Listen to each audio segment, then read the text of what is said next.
আমি একলাই যে তোরা দাঁড়া দৌড় মারিস নি কেউ নাহলে তোর ভয়ে ওই সিদ্ধ ধরে পড়ে যাবি গাছ থেকে। আমি এমনিতে বললাম যে একজন এক লিজা বাড়ি করতে করতে সব জিজ্ঞাসা করেন। আপনি কি করতেন চাচা? আমি হলে মাত্র কাকে দিচ্ছি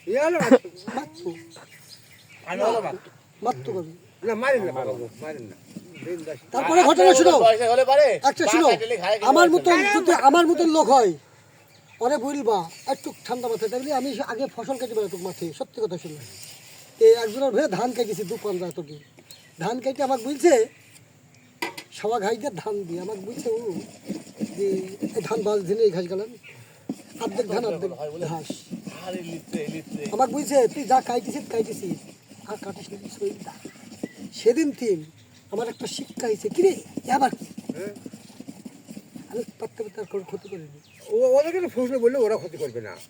পাত্তা ক্ষতি করিনি কিছু আমার একটা আউটগান নলেজ এসে গেছে কিরে ওই লোকটা তোমার কিছু বললো না সাইডে দিল তো শালা বললো না সম্বন্ধ বললো না তো সাইডে দিল তাহলে আমি ওকে কিছু বলি না ঘাস কাটা বাদ দিয়ে দিয়েছি মাঠে আজ খাই যায় একটু রস আর আপনি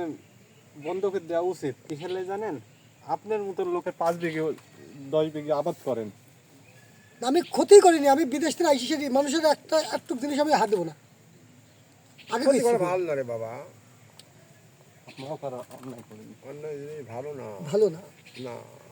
আবার আমার কেউ ক্ষতি করলে আমার মাকে হাজার মন আম আমার এখানে বুঝলেন কারো গাছের একটা বুটা আল্লাহ আপনার দেশে কেউ